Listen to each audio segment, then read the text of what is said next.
Trump's pissed. And you can see it. You can see that he's like saying, okay, fine. If peace isn't an option, then you choose death. And you're not going to win with the guy who wrote Art of the Deal. Was it Colorado, Texas? Those were really low gas prices in those states. Those states have great gas taxes or no gas tax. We went to Los Angeles. I hate going to Los Angeles. It smells like human feces. It's bad for the soul. It smells like piss. It smells like urine everywhere and weed. It's hard to look at. It's hard to live in. I get sick every time I go out there. I don't know how anybody lives it. Have you ever met a rural person who knows the names of the mayor of New York and Los Angeles but can't name the governor or the senators from their own state? Me too. I'm talking about a person who has never petitioned their own city council to improve their own situation, but think left-wing politicians like Ilhan Omar and James Tallarico should be hung by the neck until they're dead. Today we're going to review a typical episode of the Benny Johnson podcast. All right, ladies and gentlemen, here we go, ready to rock and roll again this week. Benny starts off in a cold panic because he's afraid that Trump-backed candidates will lose their midterm elections if the price of gasoline doesn't come down. Now, interesting activity in the oil markets today. This is oil trading. You can see here that oil has come down, certainly from its peaks, not moderating to where it should be, which is right here. Now, let me tell you where we have got to be for the midterms. And if we're not here for the midterms, I am very fearful and I'll be angry. So here we go. December 16th, 2025, oil was at $59 a barrel. I keep zooming in incorrectly here. My apologies. So right here, you can see the triangulation. And that's where we need it to be. You know, at $65 a barrel, that equates to $2 gasoline across the country on average. He's going to be fearful and angry, which is what he always is because he's a coward and a fearmonger whose feeble-minded audience with their glazed-over eyes and the drool coming out of the side of their mouth hangs terrified on his every word while he generates ad revenue. You should download Rumble Wallet. American financing, ladies and gentlemen, Advantage Gold. And Benny really is afraid. His party is in disarray, and he knows that if the MAGA movement doesn't at least give all the bumpkins and performative Jesus people low gas prices to get excited about, then they won't have enough to rally around as we come down the stretch to the midterms. What Benny thinks of people in rural America is the same thing Trump thinks about people in rural America. They think they're a bunch of dumb fucking hicks who are easily manipulated, right? Benny says, hey, most people in rural America are stupid cousin fuckers. So if we save them $17 at the pump every time they fill up, then they'll forget about the peace and prosperity promise of the 2024 campaign, and they're going to forget that Trump changed the name of the Department of Defense to the Department of War, and then he went to war with Iran and is losing. And they're going to forget about the skyrocketing national debt and the uncertain stability of the entitlement programs they're counting on. And they're going to forget about higher prices at the grocery store and all the Epstein stuff and the crypto corruption and market manipulation. If they can only get the gas prices down, Benny knows no one is going to remember masked federal agents shaking people down for their paperwork and sometimes shooting them dead on the streets of American cities. And Benny's right. And the reason they're not going to remember, if only those gas prices would come down, is because the White House and the MAGA media machine, which includes Benny, are going to be going gas, gas, gas, gas, gas. If they get the gas prices down in the next few months, we are going to be hearing about that shit. Have you seen the price of gas? It's down to $1.93 in some places. Not where I live, but fuck, yeah, in some places. And unfortunately, that's the kind of thing that works because apparently the majority of voters out here in rural America, which is where I live, are flat-headed inbred buffoons with memories like goldfish who will believe anything as long as they hear it over and over again. Ooh, wow. It was $1.65 a gallon in Clarksville, Tennessee. Well, this is where we have to get back to. This is where we must get back to. And if we don't get back there by the midterms, we're in trouble. Then Benny makes a counterfactual claim that is nothing short of pathetic. Been sad because what are you telling me that Kamala Harris would be better? Are you joking? If it was Kamala Harris, we'd be at war with like 5 different countries right now and surrendering to all of them. What a desperate and feeble thing to say. You can hear that desperation in his voice. Come on, you backwater hicks, you've got to believe me. Kamala would have lost 5 wars and Trump has only lost 1, and 1's not that bad. It's only 1 loss more than 0 losses, right? And what Benny is demonstrating is he's willing to grovel to keep the white Christian nationalist movement going. A movement that has made him a millionaire, mind you. So Benny is on his knees and he's begging you for another chance. Bringing prices of homes, groceries, and gas under control, making life better for every single American, not for meaningless countries in the Middle East. And so that's what we advocate for. We do so from inside of the tent, not being psychotic lunatic bomb throwers from outside of the tent, black pilling all day for clicks. I think it's a horrible way to work. I think it's an awful way, like, to do any type of business in any relationship. Think about your marriage. Think about your friend or your buddy. Like, if your buddy's made a bad decision, like, you go to them in love. You might need some tough love, but like, you talk with them through it. You do it in good faith. It's the same thing with your marriage. If you want your marriage to get destroyed, like, start cheating, start throwing things. So now it's like you're married to the Trump administration, and now you're sitting in a therapist's office because seeking help when things get rocky is what fighters do to save their marriage. And God damn it, you're a fighter.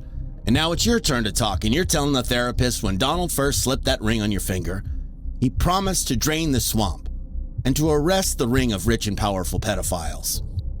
But instead of arresting the pedos, it turns out that, well, it's looking like he was one of them and he's protecting them. I mean, Pam Bondi was the attorney general and she said there were tens of thousands of videos. So are we supposed to believe that there's no one else to arrest? The FBI, they're reviewing, there are tens of thousands of videos of Epstein with children or child porn. And there are hundreds of victims. And then the therapist takes his glasses off, looks you in the eye and says, you know what? I think this relationship still has a lot to fight for. And because marriage counselors are great deal makers, the therapist tries to broker a deal and says, how about this? If this president, who has already sacrificed everything for this country, gets those gas prices down to where we like them by November, do you think you can step up and admit that he's really trying this time? Do you think you could do that? And you're probably crying because you really want things to go back to where they were when you first fell in love way back in 2016, and the thought of breaking it off and admitting you were wrong is exhausting. So you finally agree to stop dwelling on the past because that's water under the bridge. Sure, it's water filled with corruption, sex trafficking of minors, and a bombed out school for little girls. But if Donald J. Trump commits, then gosh dang it, you'll commit. Because the future is too important, right? I mean, there was many people that were saying, yo, it was less than $2 gas. All right, next up, I'm going to play a mashup of Benny saying Tampon Tim a bunch of times because it makes me laugh. But first, I want to thank you for watching and tell you that if you like this video, you can follow the link in the description, become a member, and watch the uncensored and extended version. If you'd like to do less than that, but still something, hitting like and subscribe and leaving a comment is very helpful. Thank you for your support. Reach out to Tampon Tim's brother, roasting Tampon Tim. Tampon Tim, Tampon Tim, Tampon Tim, Tampon Tim. Tinkerbell Tampon Tim. Because you've brought on these asshats like Tim Walz that was supposed to relate with the working man inside of the Rust Belt as he's loading a shotgun with a tampon in his crotch. Next, Benny gets back into his wheelhouse because talking about Iran is too hard for him, and it's not what made him. He needs stories about blacks and browns and immigrants breaking some law somewhere so he can demonize the whole group. He needs a trans person reading a book to a little kid, or gays doing satanic theater in the park. That's his wheelhouse. What he really needs is the work of some other hack journalist to piggyback onto to make the show go. And so today, just like every day, he has something really important he wants to talk about. What should be the #1 story in the world right now, though, is the homeless getting caught. Democrats getting caught, having votes paid for, stolen in Los Angeles. He thinks homeless people voting in California should be the biggest story in the world. Well, let's hear him out and see what's going on in Los Angeles. And what did we find? Exactly what we said. That they're paying homeless people to register to vote. That they're using those votes and they're manipulating those votes. They're paying for them. and that ballot harvesting is totally legal. You can pay people to go ballot harvest. Homeless people can register from anywhere, a toilet. They can register from a city block. They can register from the dumpster behind Burger King. And that, given the fact that there's no signature verification, registration from anywhere, anyone, no checking of the backgrounds, no checking of who's delivering all the ballots, that of course the systems are entirely rife for pure and total fraud. Well, oh my goodness. This must be the diabolical scheme that Speaker of the House Mike Johnson was talking about. To do, I think California is playing around with us. But what evidence is there to prove that there was this raid? Look, some of these efforts are so diabolical and so far upstream it is impossible to prove. But I think everybody knows instinctively something is wrong here. Here's the scheme. What you do is you pay a homeless person $2 to register to vote. And then you say they live in this toilet. And then, when their ballot gets mailed to that toilet, you vote for whoever you like and then forge their signature.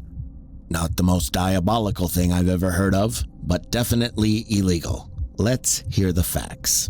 James O'Keefe got the actual criminal behavior on camera. The DOJ has prosecuted Brenda Brown for paying homeless people to register to vote under false addresses. Well, this shit is weak, and I'll tell you why. Brenda Lee Brown is a professional petitioner who gets paid somewhere between $3 and $15 for every signature of a registered voter she collects on a petition. And she didn't get busted committing voter fraud. She got busted paying people $2 to register to vote, which is illegal. But once she got them registered, she wasn't voting for them. She was getting them to sign the petition so she could get paid for their signature because she has to have registered voter signatures. Now, because you haven't registered, I need to register you so I can get paid too. I'm paying you guys, I need to get paid. So there you go. She needs to get her signature so she can get paid too. So Brenda Brown was doing crime at what, the dollar bill level? And she will probably get probation. And this is the biggest story in the world right now, according to Benny Johnson and his stupid fucking friend Mike Cernovich. Hey guys, that's dumb. This isn't even a Democrat thing. This isn't even a party thing. Paying petitioners to gather signatures is bipartisan, even in California. Like in 2020 and 2021, when the right-wing groups Rescue California and the California Patriot Coalition paid $7 per signature to try and get Governor Gavin Newsom thrown out of office. And what's funny is that Brenda Lee Brown was a working petitioner at that time, and court documents show that she has collected signatures for recalls. And the recall of Gavin Newsom petition was the highest paying gig around at that time. So it is very likely that Brenda Lee Brown collected some of the 1.6 million signatures that forced that recall to a statewide vote. You're so diabolical. Then Benny does one of the things that he is best at, and that is freely associate things that feel related but aren't. He insinuates that Nikki Rahman stole the recent LA mayoral runoff from Republican Spencer Pratt by paying homeless people to vote. Because as we watch the numbers roll in, is this really the update here? Let's load this just one more time. Let's see. Man, there's only 3,000 votes separating Spencer Pratt from Nikki Rahman. Only 3,000 votes? Man, a white boy can dream. I don't know, man. Very interesting. The only reason it's even close, though, is because of these areas. The blue, the turquoise is Nikki Rahman, and you can see she's crushing, just crushing in all of the homeless encampment areas. This is Skid Row right here. Nikki Rahman's doing so well in the homeless encampments. They have all these homeless, this is where the famous homeless skyscraper is. Is there any actual tie between Brenda Brown and Nikki Rahman? No. But that does not matter because this is the Benny Johnson Story Hour, not the Benny Johnson Real News for people who don't like stupid fucking bullshit hour, right? Then finally, Benny plays his ace. The ace up his sleeve. He presents the smoking gun. Here's my evidence, jackasses. Here's the evidence. So you vote for Karen? Yeah, they had to sign a little thing. That's, and how much they pay you? It was like $2. $2? Or to sign off on a thing to vote for her? Yeah. And so they do this for everybody out here? Yeah, they come out here all the time. Yeah, but that was for Karen Bass. So he went from Brenda Brown to Nikki Rahman to Karen Bass because who gives a shit? And it doesn't really matter because the ding-dongs who listen to Benny would rather have a big sloppy grand conspiracy than the truth. So $2 vote for Karen Bass on a mail-in ballot, and then you send it in. They took it in the box. Oh, and then you drop it in the box. And so, then they do this for a lot of people out here. Yeah, everybody's going to get, a little come up, man, you know. Did they come down here and try and pay you to vote? Yes. Or on a ballot? Yes. Or how much they pay you? $5. And they said, here, come and vote for these candidates? Yes, sir. So great, got him. Now, do I think these people are being honest? I don't know. They're admitting that they will sign anything for $2, so maybe they will also say anything for $2.